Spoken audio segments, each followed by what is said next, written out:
The different battle mechs you can pilot all behave a little differently. You've got your fast, light scout mechs like the Jenner.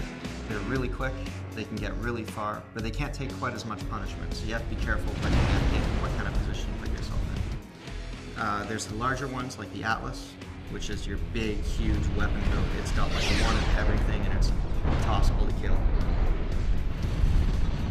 You gotta be really aware of which type of weapons do what during battle.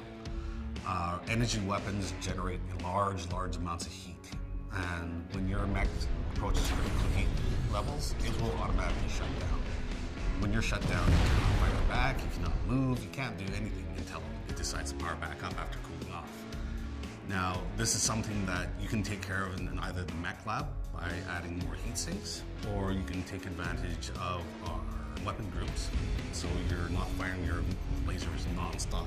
You can actually assign lasers to different weapon groups, so you can still know when they fire, how often they fire, so you can continue a high level of damage per second without having to worry about overheating.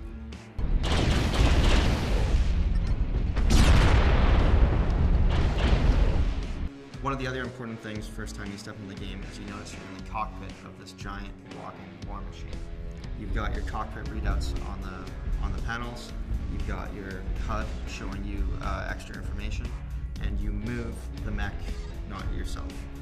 So one of the primary controls for your battle mech is your throttle. This sets how fast your battle mech is trying to move. In most first-person shooters, your W and S keys will make you move forward and back. But in MechWarrior, your W and S keys on a keyboard will increase or decrease your throttle. Your throttle, when set to a certain point, causes you to move at a certain speed.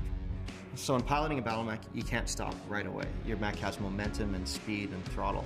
What you can do is you can zero your throttle immediately to start slowing yourself down and then go into reverse from there. Turning your battle mech is also a little different. Your look does not control what direction you move. Instead, you use on a keyboard the A and D keys to turn your mech left and right.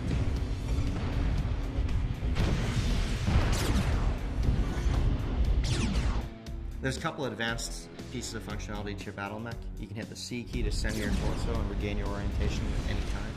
And you can press the X key in order to zero your throttle to rapidly change your direction while playing the game.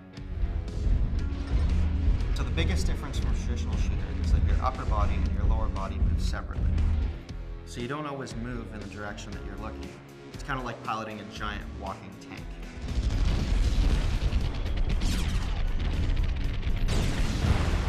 The one thing we're doing differently with MechWarrior Online that hasn't been done in any other MechWarrior games is the dual reticle aiming system. What this allows you to do is aim your torso and your arms separately from each other. On the HUD, the circle indicates where your arms are aiming, and the crosshairs indicate where your torso is aiming.